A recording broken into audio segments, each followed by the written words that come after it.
My name is Daniel McKinley, and I am at Zia Comics in Las Cruces, New Mexico.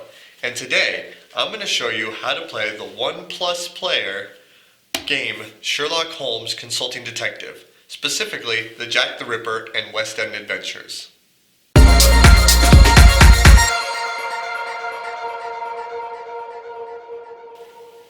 So in Sherlock Holmes Consulting Detective, I'm going to go over the components real quick of what you can find in the box and which parts you use for each case. First off, we have the London directory.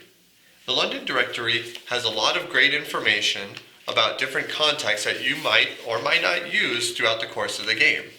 It is separated by the name as a normal phone book would be, and has coordinates for the map, which we'll get into later. There is also a list of businesses on the back based on categories of what businesses they run.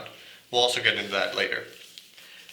Included in this is the rulebook that explains how to play, the informant's sheet on the back of the rulebook, which is also important, 10 case books, the first 4 of which are the Jack the Ripper case and follow a storyline throughout the 4 books, and then the other 6 being separate cases that you can discover on your own.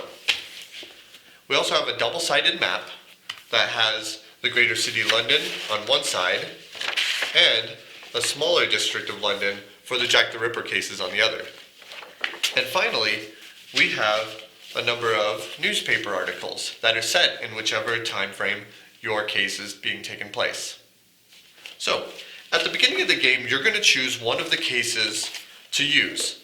Now, it is suggested in the rulebook that if you are not familiar with the system, you should jump to case 5, the case of Dr. Goldfire, so that way you can get into it and learn how the game plays before you get into the Jack the Ripper case.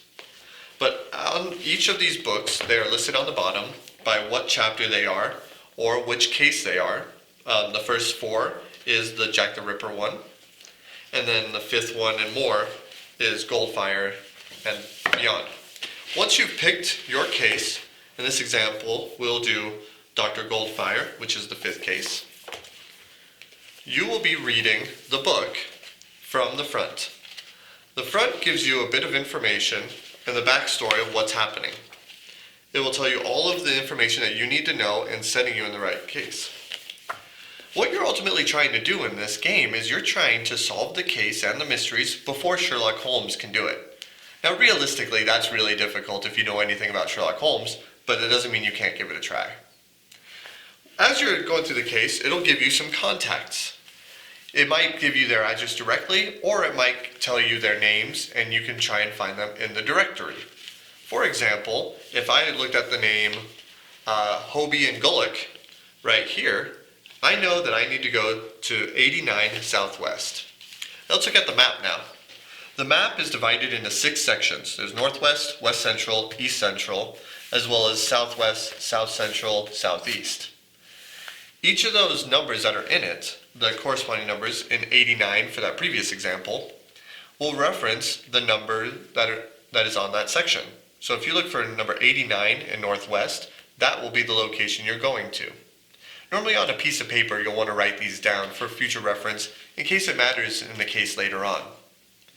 Once you go to that location, in the appropriate book that you have been using, you're going to go to the section that is marked Southeast, Southwest, whichever coordinates you do, and in numerical order, you will go to the section that talks about that character. It will then give you a bit of passage, maybe give you more information, or it might just be a dead end. That's up to you guys to decide.